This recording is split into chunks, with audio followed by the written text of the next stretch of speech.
మన ఎవరు భారతదేశంలో ఎవరు యుద్ధం కావాలని కోరుకోలేదు. ఎప్పుడు మన పరాయి దేశాల మీద యుద్ధం చేయలేదు. మనల్ని సంరక్షించుకోవడంలో మన యుద్ధం చేయని తప్పక పరిస్థితులు. అలాంటి పరిస్థితుల్లో దీనికి మొదటిది కారణం పాకిస్తాన్ ఆర్మీ జనరల్ కూర్చోబెట్టి రెచ్చగొట్టి ఒక వారం ముందు ఏప్రిల్ 22 ఒక వారం ముందు రెచ్చగొట్టి ఉగ్రవాదుల్ని ప్రేరేపించి అమాయకులైన మనుషులను చంపించేసి దానికి పర్యవసానమే. ఎందుకంటే 47లో వాళ్ళు విడిపోయారు, వాళ్ళకి దాహం తీరలా. 4 యుద్ధాలు చేశారు ఇప్పుడు దాకా, దాహం తీరలా. ఇప్పటికీ అమాయకులను పట్టణ పెట్టుకుంటా ఉన్నారు, దాహం తీరలా. కానీ ఇంకెక్కడో చోట దీనికి బలమైన ముగింపు పలకాలి.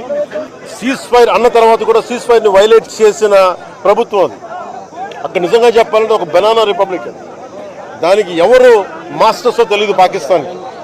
వాళ్ళు చేసే అరాచకాలు, వాళ్ళు చేసే మనకి స్పాన్సర్డ్ టెర్రరిజం ఇండియాకు ఒక ఇబ్బందిగా తయారైంది. అది మన ముంబై దాడులు కావచ్చు, కాశ్మీర్లో ఎథ్నిక్ క్లెన్సింగ్ కావచ్చు పండిట్స్ది. ఇది ఒక రిపీటెడ్ మన కోయంబత్తూర్ దాడులు కావచ్చు, పేలుళ్ళు కావచ్చు, జామా మస్జిద్ పేలుళ్ళు కావచ్చు, లేదంటే గతంలో జరిగిన మనకి గోకుల్ చాట్ పేలుళ్ళు కావచ్చు, లుంబిని పార్క్ పేలుళ్ళు కావచ్చు. ఇవన్నీ కూడా ఎక్కడో చోట దీనికి ఒక ముగింపు పలకాలి. దీనికి ఒక బలమైన గుణపాఠం చెప్పాలనేది నరేంద్ర మోదీ గారి ప్రజలందరూ కోరుకుంటున్నారు ఆయన్ని. దీనికి ఇప్పుడే సోదరులు గౌరవ మంత్రి ఐటీ అండ్ ఎడ్యుకేషన్ మినిస్టర్ వారు అనౌన్స్ చేశారు.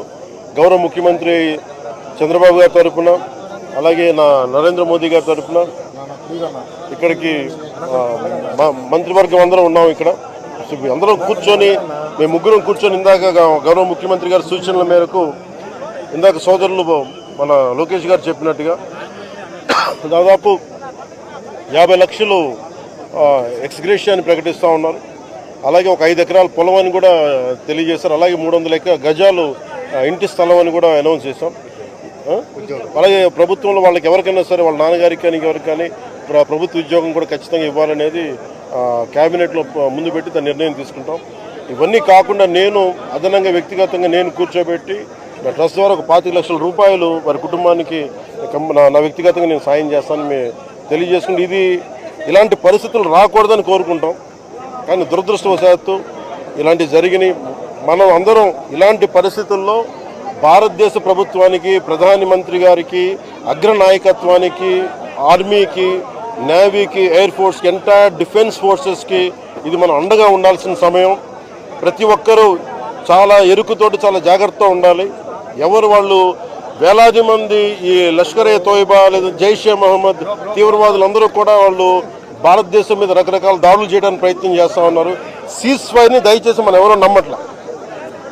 సీజ్ ఫైర్ శాంతికి ఒప్పందం కాదు. వాళ్ళు ప్రత్యేక పరిస్థితుల్లో లొంగిపోయి ఇంక మా పాకిస్తాన్ బతకలేదు అని చెప్పి కాళ్ళ బేరానికి వచ్చిన 3 గంటల్లోనే మళ్ళీ సీజ్ ఫైర్ని వైలేట్ చేశారు. సో ఇది అందరూ కూడా గమనించాల్సిన విషయం. అందుకని ఇలాంటి పరిస్థితుల్లో భవిష్యత్తులో ఇలాంటి ఉత్పన్నం కాకుండా ఉండాలని కోరుకుందాం. దాని తగ్గట్టుగా మనందరం దేశానికి, దేశ నాయకులకి, ఆర్మీకి, నేవీకి, ఎయిర్ ఫోర్స్కి, ఎంటైర్ డిఫెన్స్ ఫోర్సెస్కి మనం బలం ఇవ్వాల్సిన సమయం. అందుకని మీ అందరూ సహకారం కోరుకుంటూ సెలవు తీసుకున్నాం. జై హింద్.